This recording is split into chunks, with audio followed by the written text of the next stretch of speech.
Anak kecil ini selalu menangis. Hari ini hari kelima ia menangis tidak berhenti-henti. Ia pun bilang, jika kamu berhenti menangis, mama akan kabulkan yang kamu mau. Ia pun menjawab, aku hanya ingin bertemu teman-teman.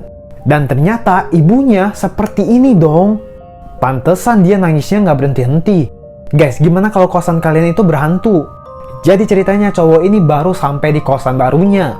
Ia pun siap-siap menyusun barangnya. Setelah ia siap menelpon orangnya, tiba-tiba sebuah kardus itu berbunyi. Setelah ia lihat, ada sebuah boneka yang berbentuknya seperti pocong. Karena takut, dia pun membuang kardus dan boneka tersebut. Lalu dia mencoba tertidur. Saat dia membukakan mata, ada hal aneh yang terjadi. Ada sebuah pocong yang muncul di depannya. Semakin ia coba bergerak, maka semakin lemah badannya. Pada akhirnya, ia dibawa oleh pocong ke dalam lubang kuburan. Dan dikubur hidup-hidup sama pocong. Rumah cewek ini ada sesosok makhluk yang tinggi di rumahnya. Jadi ceritanya cewek ini menemukan tulisan yang agak creepy di lemari bajunya. Saat di dapur di sudut, dia melihat sepatu yang bisa bergerak sendiri. Dia pun pergi ke ruangannya untuk cek sepatu dan melihat tulisan tersebut udah hilang. Lalu dia mendengarkan suara sesuatu nih. Ia mengintip keluar dan dia melihat sosok penampakan yang sangat tinggi. Dia pun langsung mengunci pintu tersebut agar makhluk itu tidak masuk ke dalamnya. Setelah makhluk itu pergi, dia pun cepat-cepat keluar. Dan lagi-lagi dia melihat sepatu di sudut tembok. Ia berusaha membukakan pintu dan saat menoleh, dia melihat penampakan seperti ini dong. Waduh, bener-bener serem banget. Di tengah malam, perut pria ini kesakitan hendak karena dia takut ke WC, lalu dia tahan dong. Dia bener-bener udah nggak tahan lagi, mau nggak mau dia harus ke WC. Ia ngeden tapi BAB-nya tidak keluar-keluar. Lalu ada yang mengetuk pintu WC berkali-kali, ia pikir temannya. Gak lama kemudian lampu WC mati. Dan dia pikir pun dia diisengin sama temennya dan dia buru-buru keluar. Saat dia menyedok air pakai gayung, tiba-tiba ada kepala yang nongol. Ia panik keluar tapi pintunya terkunci. Dan pada akhirnya ia tidak bisa keluar. Ada seorang pesulap yang menjual alatnya. Ia bisa merubah apapun hanya menggunakan tongkat ini. Dia juga mengatakan kepada warga, dengan hanya 100.000 kalian bisa mewujudkan apa yang kalian mau. Tongkatnya hanya dijual 100.000 saja. Banyak yang tidak percaya, tapi tidak dengan pria ini. Dia malah membelinya. Setelah dia beli, beberapa hari kemudian dia dibully sama teman-temannya. Dia pun menyihir temannya dengan tongkat yang dia beli menjadi seperti ini. Mereka yang membulinya pun meninggoy ke tempat bioskop yang benar-benar angker. Kisah nyata ini berasal dari Jogja. Nia dan teman-temannya di hari itu ingin menonton film. Situasi di sana tidak terlalu ramai. Saat sedang menonton, Nia merasa ada yang aneh, ada yang mengawasinya gitu. Saat ia di WC, ada sesosok ini. Ia pun melanjutkan tontonannya, dan cewek yang tadi muncul di depannya guys. Dia terus-terusan pun diganggu sama makhluk ini. Dia sama temennya pun keluar dari bioskop tersebut. Mereka pun ketemu Sapam dan Sapamnya mengatakan kalau di Studio 3 itu tidak ada film. Mereka pun kaget, ternyata ada kejadian kebakaran di beberapa tahun silam yang memakan korban yang sangat banyak. Gimana guys menurut kalian? Pertama kali melihat kuyang. Jadi ceritanya ada seorang pria yang bernama Romi. Ia baru pindah ke Kalimantan pada usia 5 tahun. Malam itu Romi dan kakaknya pergi ke sungai untuk mencari katak. Tiba-tiba mereka mendengar suara yang aneh. Setelah mereka lihat ada cahaya dan itu ternyata kuyang. Mereka lari tapi kuyangnya kejar dong. Kebetulan ayahnya yang lagi duduk di luar rumah langsung melindungi anaknya. Orang tuanya melemparkan batu sambil membacakan doa dalam bahasa Dayak. Dan tak lama kuyangnya pergi. Sejak saat itu, Romi dan kakaknya tidak mau ke hutan lagi. Kisah ini bercerita tentang ada beberapa anak yang kuliah kerja nyata di sebuah desa. Tepatnya di kawasan Jawa Barat. Mereka bernama Andi, Retno, dan Susan. Rumah yang mereka tempati itu udah lama tidak ada yang tinggal. Mereka membukakan pogeng gratis untuk warga desa sampai larut malam. Saat Andi berjalan pulang ke rumah, ia melihat bola api yang lewat. Pada malam hari selanjutnya, mereka sering diganggu. Susan juga melihat sesosok hantu di jendela kamarnya. Ternyata rumah yang mereka tempati itu bekas orang bunuh diri. Hah? Ke pasar malam hantu?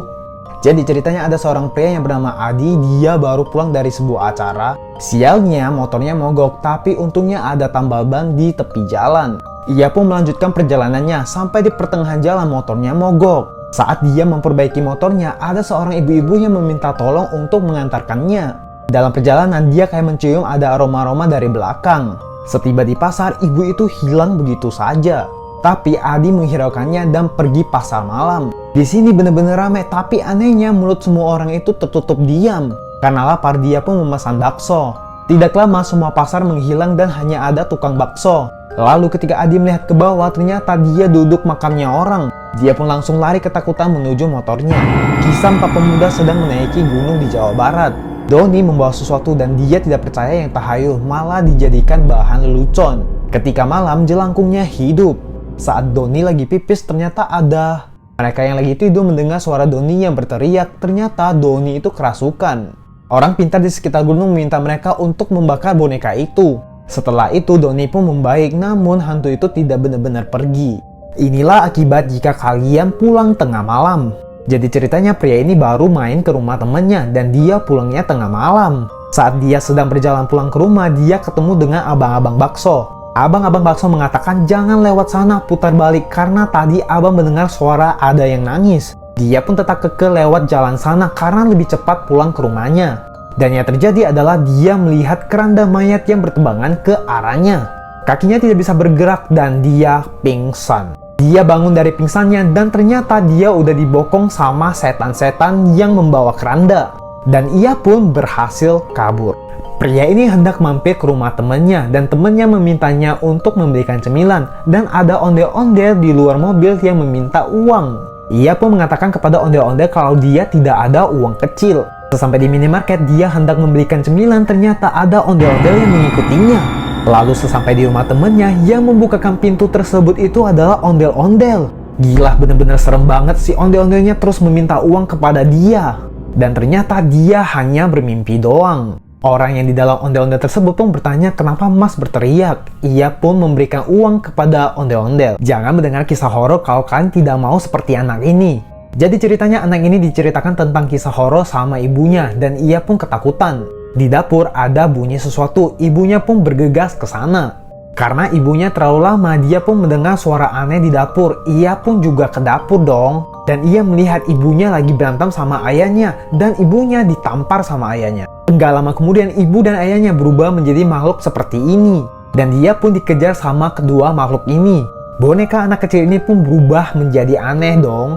Setelah ia lihat kaca, dia juga berubah menjadi makhluk yang menyeramkan juga. Pria ini selalu kepanasan saat dia tidur. Padahal guys, dia udah selalu menyalakan kipas tapi selalu panas. Dia pun menceritakan kepada temannya dan temannya mengatakan mungkin ada hal gaib. Dia pun disuruh sama temannya untuk mengolesi tanah kuburan ke matanya.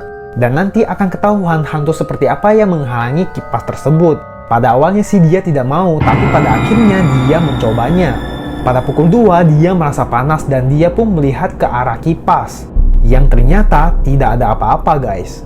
Dan setelah dia melihat ke atas, dia melihat sesosok makhluk yang menyeramkan. Hantunya pun langsung mengatakan, aku suka kamu, ayo kita hidup bersama, kau menjadi milikku selamanya. Gimana guys menurut kalian tentang hantu yang menyukai manusia? Gara-gara acara persami di sekolah, hantu-hantu di sekolah pada bermunculan. Jadi ada sebuah cerita, Irfan sedang bersiap-siap untuk berangkat ke acara persami sekolah. Sesampai di sekolah, ada satu kelompok yang menceritakan tentang acara persami 2 tahun yang lalu. Ada seorang wanita yang ditabrak hingga mukanya retak dan dia bergentayangan. Irfan yang dari belakang mendengarnya langsung menyahut bilang, aku tidak percaya. Saat Irfan selesai wudhu, dia menutup keran tapi kerannya itu terbuka kembali. Dia pun melihat seorang wanita yang mukanya retak dan dia ketakutan. Irfan juga ditugasin untuk menemani temannya yang sedang sakit di UKS. Tiba-tiba aja mati lampu nih guys, lalu temannya ini meminta Irfan untuk mengambilkan minum di dapur. Saat dia lewat di sebuah ruangan, dia melihat ada seseorang yang duduk di dalam kegelapan. Irfan pun memastikan dan ternyata dia bukan manusia. Irfan jatuh ketakutan karena mukanya yang retak. Ternyata hantu itu adalah wanita yang tewas 2 tahun yang lalu. Inilah kisah asal-usul hantu Suster Ngesot. Jadi ceritanya, Lia bekerja di salah satu rumah sakit pada tahun 90-an. Banyak yang suka kepadanya karena kebaikannya. Dokter Wawan adalah dokter di rumah sakit ini. Ternyata dia menyimpan banyak rahasia. Pada suatu malam, Dokter Wawan menyuntikkan salah satu zat yang berbahaya ke dalam tubuh pasien. Pasien tersebut pun meninggoy padahal sebelumnya dia udah membaik.